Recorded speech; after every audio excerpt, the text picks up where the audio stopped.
Hey, this is Captain Chad with Fanatics Inshore here in the Tackle This, Shoot That Tackle Mobile, here with another tip to help you catch more fish. What we're going to discuss today is the slip cord.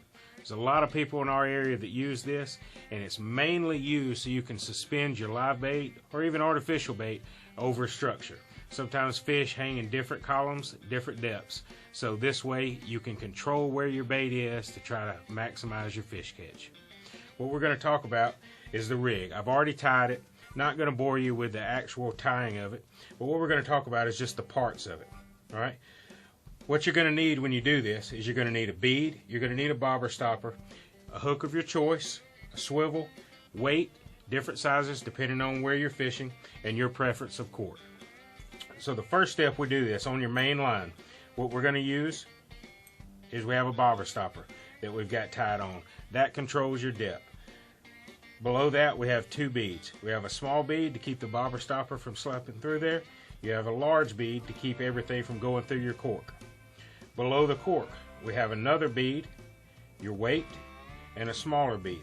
The smaller bead on the bottom, I use it to protect the knot over your swivel, because every time you cast, this weight is banging down on top of the knot.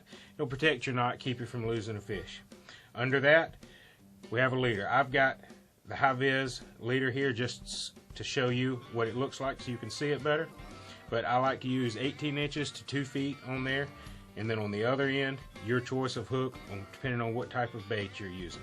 Okay, so we're just going to recap the order that we have here in our slip rig. The first and most important thing you put on is your bobber stopper. Then we have a small bead, we have a large bead, we have your slip cork, and that's very important. A slip cork, not a fixed cork, so it slides freely up and down the line. Below our slip cork we have another plastic bead, we have our weight, another bead protecting the swivel. From your swivel to your hook we have an 18 to 24 inch leader, and then your hook of preference. The biggest thing here is controlling your depth.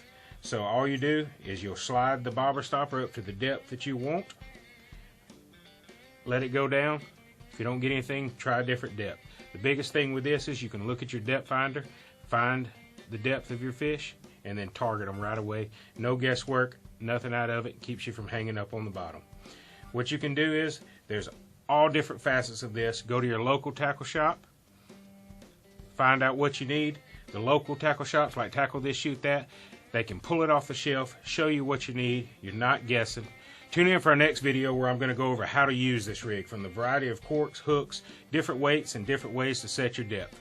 Frequent your local tackle store. They'll have local knowledge, and they'll be able to pull the stuff off the shelf for you, show you exactly what you need. If you have any questions, contact me at CaptainChad@fanaticsInshore.com, or you can comment on YouTube. We'll see you next time.